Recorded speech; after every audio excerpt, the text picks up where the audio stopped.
Hello and what is up guys, Rye here and welcome back to some more automation and BeamNG.Drive. In front of us is the body of a Porsche 959. Now for the people who don't know what that is or have no idea anything about cars, well this is a car game. The Porsche 959 is a all-wheel drive twin turbo Porsche, of course, from the 1980s and early 90s. This was pretty much Porsche's first supercar. For its time, it was extraordinarily fast and very, very, very high-tech for the 80s, especially. So what we're doing is using this body to build our own sports car we're going to do the mid-late 80s, I guess late 80s in this case. And just sort of go from there. It's not going to be maybe as high-end as the Porsche, not going to be as crazy, but it's still going to be very wild and very impressive. I think we're going to just go for tons and tons of power for no reason at all, and it's hopefully going to have some off-road chops like the 959 as well. So first things first, we got to choose our panel material. This is one of the most important things you're going to choose when building a car. It affects the weight a lot and cost a lot. We're going to go for all aluminum for now. That seems kind of reasonable. A little expensive, but it's a little bit lighter as well. Monocoque chassis.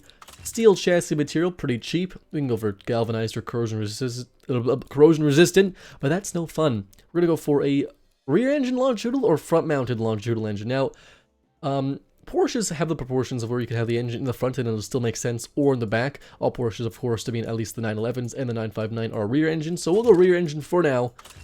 Double wishbone front and rear, and start off on a new engine. So what kind of engine do we want? We can go for a Boxer 6. Like the Porsche. I don't think I've ever really made a Boxer 6 before. Actually, I don't think I've ever have. Maybe once, maybe twice. I'll put a link down below to some Boxer cars. You know, we'll go for a Boxer today. I don't want to copy Porsche. It's going to be a bit Porsche-like. It's going to be a Porsche day. We're going to go for just a chonker of a Boxer 6, though. I mean, the GT3 RS is a 4-liter. We're going to go for a bit bigger. 4.2-liter, maybe. Boxer 6. A very chonker Boxer 6. Probably twin turbo as well. Dual overhead cam 4 valve, obviously, for all forged internals. Go for a VVT intake. We'll go for a higher cam profile around 75. And twin turbo this bad boy. Crank it up the intercooler to 15,000. And performance tune just to default it. And then multi-point per cylinder. Per cylinder sounds reasonable. Performance intake and premium fuel. It's not like, I think it's gonna have more power than the 959. That's the goal here. But it's not going to be as expensive probably as the 959 and not as like high-tech. The 959 had a lot of high-tech stuff for its time. Dual exhaust, and I just want to do a flat 6 actually. A pretty simple exhaust system. Lower the ignition timing, increase the fuel mixture, and we'll sort of work from here. We can go to 7,000 RPM. Pretty high. 12.5 fuel mixture, and we got some octane left, and we'll just increase the ignition timing until we feel comfortable. So 60 is fine. Increase the cam profile up to 80. The 350 horse, 350 or so torque, which is honestly pretty good. The Porsche 959, guys, for your information, it's got a 2.8 liter flat 6, where we've got a 4.2 liter, and the Porsche has 440 horse or 444 horse and 370 torque. So we're not there yet. We'll get there though, don't worry. Lower the compression ratio to 9:1, I'm thinking. Intercooler is quite large, and increase the AR ratio just a little bit. I mean, we'll just do it to 1 exactly. A flat 1, there's 400 horse, 350 torque. It's a decent torque curve. Little less horse. Not exactly what we're going for yet, though. We can go for a bigger exhaust. That's going to help. There's 455, 470, 480. So I'm imagining this car, maybe someone actually took a regular 911, they modified the whole thing, stretched it out to a 959 body, and then they just engine swapped it as well, or built their own engine, basically. Let's do the ignition timing a little more. 495 horse and 410 or so pound-feet of torque. That seems reasonable. That's a lot of power for 88. A lot of power for 88. There's 2 bodies here. We got one that says coupe. One that says rally. Okay. The only difference is the window. I kind of like the window. Oh, it's a two rows or 1 row of seats. I kind of think this should be a 1 row regardless, so we don't even need that. We can paint it if we need to. I'm going to do 1 row. We'll do the design after. All-wheel drive, of course, in a 5-speed. The Porsche actually had a 6-speed manual, so I wish we could have that. But the Porsche could do just about 200 miles an hour. I think the official one was 197 mile an hour top speed. I don't know if we're going to get there. I'll do my best to get up there for top speed. We'll see, geared LSD. We'll see where it gets to in a second. This is going to be a street version of what could be a rally car. It's 4-wheel drive. It'll excel in off-road capabilities, but this is going to be a street version. Please and thank you. Two pistons, sure, and do two pistons in the back for now. No under tray yet. We might do fully clad for better, you know, drag coefficient and whatnot, so we can get a higher top speed. Sport interior, we're gonna go for, it's a street version, we can go for basic 8-track. Variable, we'll go for, the Porsche had, I think the Porsche had, did it have variable? I'm not too sure. I think it had drive modes though. We'll go for ABS, no power steering needed. Basic 80s interior, and just progressive. So we are quite light, under 2,700 pounds, whereas the Porsche was in the mid 3,000s of pounds. So this is quite light. Top speed of 324 or so kilometers an hour, which is about 200-ish miles an hour, I think. If we go 320 kilometers an hour, miles an hour, it's about 199 miles an hour. So, hey, 200, we're breaking that, I think. The Porsche could do 300, okay, some could do 340 kilometers an hour. So, yeah, if we can hit just over, you know, 320, then that's totally fine. That seems like a reasonable top speed. We'll actually lower this a little more. We'll do a slightly rear bias all-wheel drive system. 0-60 in 3.9, which is very, very, very fast for that for this time period. We can make the front end longer, almost like it's front engine. Oh, that's disgusting. But I kind of like it. It's unique. Oh, can we make this like a slant nose? Maybe. We'll see. I don't know. We'll design it after all this. So right now, 2,600 pounds, 0-64 seconds, 500 horsepower, 414 pound-feet of torque. More horsepower, more torque. I think it's a little more torque than the 9. I think that the 959 is 355. We got more horsepower, more torque. 370 torque. Okay, so we got more horsepower, more torque. What we're gonna do, I think the basics are pretty much done. I want to get the pricing up, so I'll do a bit of tuning here and there. I want this to be about $100,000. I'll do a bit of tuning. I want to get the fuel economy up a little more. It's a little bit low for my liking. And the 0-60, I want to improve that a little bit as well. Can we just do this actually? Okay, that's better. So I'm going to design the car in a short time lapse, tune the car, and make it prim and proper. And then we'll go for a test drive in BeamNG and see how it drives. So sit back, relax, guys, and I hope you enjoy. And we're off, starting the build with our Porsche 959 body. Now, the big difficulty with this is it is so distinctly a Porsche. I didn't want to make it look like one, so we did the opposite of what a Porsche should be, made it having almost a rectangular shaped headlight with a bit of a curve to it. With basically two circles are going to be in one with the overall shape, having almost like a Harriet 8 shaped grille down below as well, with some small indentations above it for some turn signals.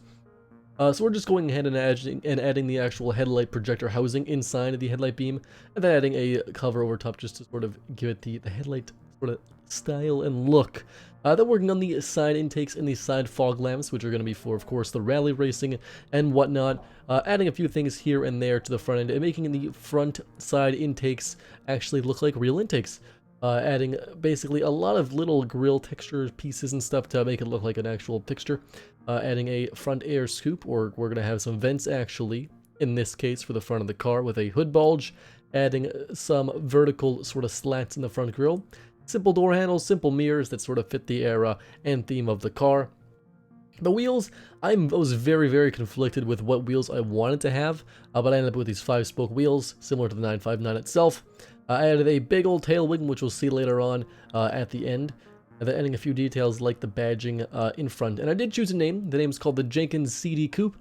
I have absolutely no idea what it means. Jenkins, the guy's name probably. It's more of a kit car than anything as of what I would say this is going to be. Maybe just a rebadged Porsche. I'm not too sure at this point, but doing a few things with the back end. I have a similar rear to the front bottom grille. That's the taillight and the rear vent housing, basically. That's going to be filled in shortly, and adding a sort of rear diffuser setup. I'm not 100% happy with how this is. It's very aggressive for 1988. I think it looks good, but it's not perfect, and there's kind of some weird stuff happening with it that I don't really like, but we did it anyways. Adding a few things to the actual grille and the pretty much the exhaust area up top to get some heat out of the engine, because the engine is of course in the back. Adding some horizontal slats, making them black colored, and then adding some very, very large exhaust tips that would be more reminiscent of a modern car, but they look good nonetheless. I was going to have another horizontal bar there, but I ended up going for vertical ones.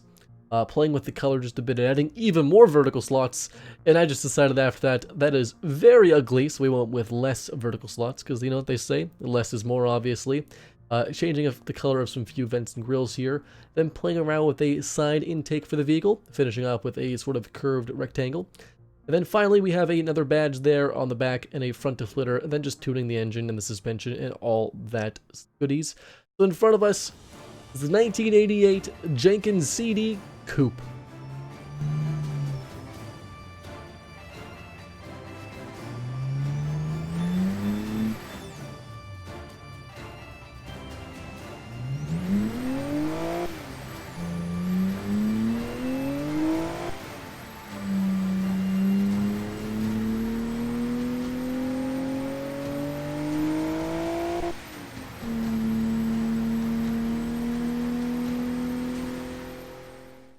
So, like I said, guys, finished in front of us is the Jenkins CD Coupe.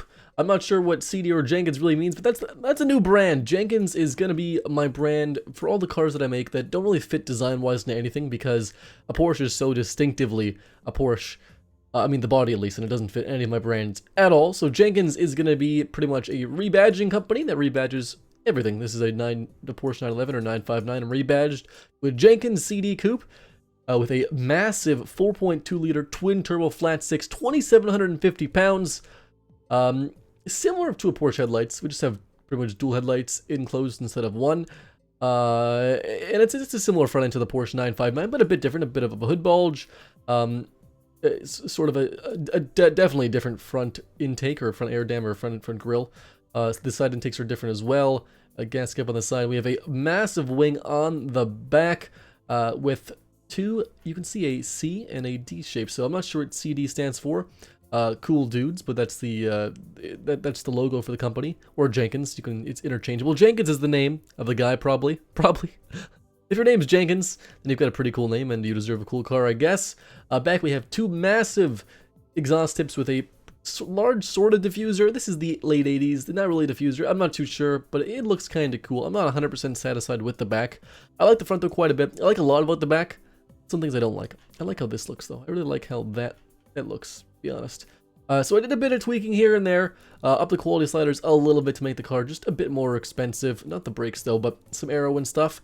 Top speed, I think it was reduced now to about 330 kilometers an hour. So it's still over 200 miles an hour, which is still very impressive. But this thing makes it makes a fair bit of downforce. So it does understeer at the higher speeds, actually shoots into oversteer later on, but it's totally fine. I wouldn't worry about that.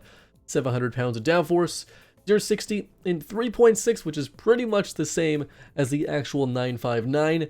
Although we've got more power and more lighter, it's about the same 0-60. But I think once this car really gets into the mid-range, it is going to absolutely fly. With massive tires, they are 305s in the rear, which is very large for 1988, very large. I don't even know if they made that in 1988. That's okay though. And 235s front. So 235s are actually the front size of the real 959. We might understeer though due to lack of grip, but that's why I've got semi-slick tires. We should be fine. There's a couple of things I want to do in BeamNG.Drive today. We'll just do a lap. We'll do a lap on the test track probably and just see how it fares on the automation test track maybe, or something if I'm feeling adventurous. Then we'll do a rally course, because this car's got to be able to do some sort of rallying, because it's also a off-road kind of oriented all-wheel drive rally-ish car. I'm not too sure. I guess more of a Dakar vehicle maybe. I'm not too sure. So we'll hop in there, take it for a drive, and see what it can do. Finally, we are in BeamNG.Drive with the Jenkins CD Coupe. There's one thing that is bugging me. This body's a little bit glitched out. You can see the left side is nice, perfectly clean. On the right side, it's a little bit weird, a little bit glitchy. This body is not a perfect mod body. There's something called a UV mesh, and it's not perfect on this car, I believe. So we're gonna hop in anyways to an automation test track, full race circuit. We'll just do a full lap and see what happens here. Launch it first. The third already. Braking. Good brakes though. And this thing is rear engine, so we gotta pay attention just a little bit to snap oversteer. The very staggered tires and all-wheel drive and the suspension tuning should help that a little bit. It's gonna mitigate that snap oversteer, hopefully. High-speed stability is a little sketchy. Anything over 150 is a little sketchy so far. Lack of downforce, I think, is a problem. We could have added more, but I wanted that top speed. That's okay. In seconds. We'll do a whole race in third person today and just see how nice this car looks. The headlights look a bit wonky in BeamNG, but we'll see at the end how they are. This is a scary high-speed straight now. We'll try to keep straight here. Come on, we're good. It sounds nice. I actually changed the exhaust to race intake just for the noise. I really want to hear this boxer engine purr. Braking a little bit here, down to 4th. Just casual. I don't want to crash. We're okay. Getting a little spooky. Braking. Down to 3rd. Stay in 3rd. On throttle a little bit. We're good. There we go. Stay in 3rd. Everything's fine. The 4th, and we'll brake a little bit late probably. Oh, no, a little bit early, I guess. That was okay. I wanted to brake it around 75, but we broke at 110.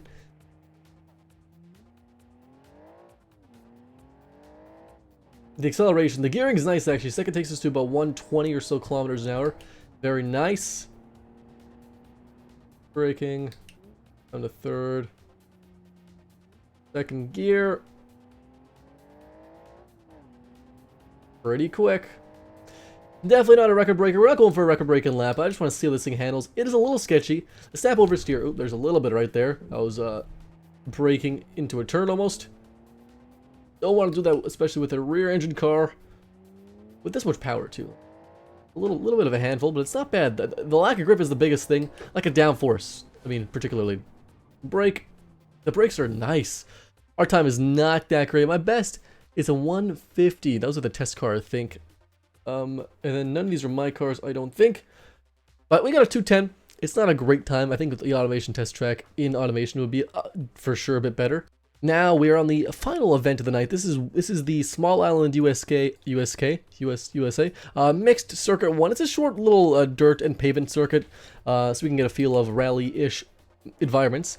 We'll do this in first person, and just remember, guys, this car has semi-slick tires still. So if it doesn't perform that great, well, you might know why. Although semi-slicks are quite good in a lot of circumstances in BeamNG, regardless. At least automation semi-slicks, 'cause they are not perfectly done. It's okay. Stay in 3rd. Come on, hug it close to the wall there, or close to the hill, I guess is what this is. The bank. Come on, stay in 2nd on throttle. We're gonna brake. We're good on throttle. There's a bit of bumps here and there. Oh gosh, we're pulling wheelies. Oh no. Come on, let's do a bit of a handbrake turn. Stay in 2nd. Yeah, it doesn't really make much power at all unless it's in the power band. Like, it's very dead. It's nothing, everything, I feel like. And a 49.97. Technically my fastest lap in this track, which is actually pretty good. I raced some pretty fast cars before. But a 40, just under 50 seconds, over 1 second faster than the previous best in this track. It is a very quick car. I did quite good in this course. A lot of power, all-wheel drive, obviously. A lot of power. My gosh, a lot of power. I want to actually let's load up a scale. I'm always curious to see real quick. We'll put the brake on here. We'll turn this car off. We're gonna spawn on this scale because we did add a bunch of fixtures, and that does actually affect. This does actually affect stuff on the car. Let's go like this.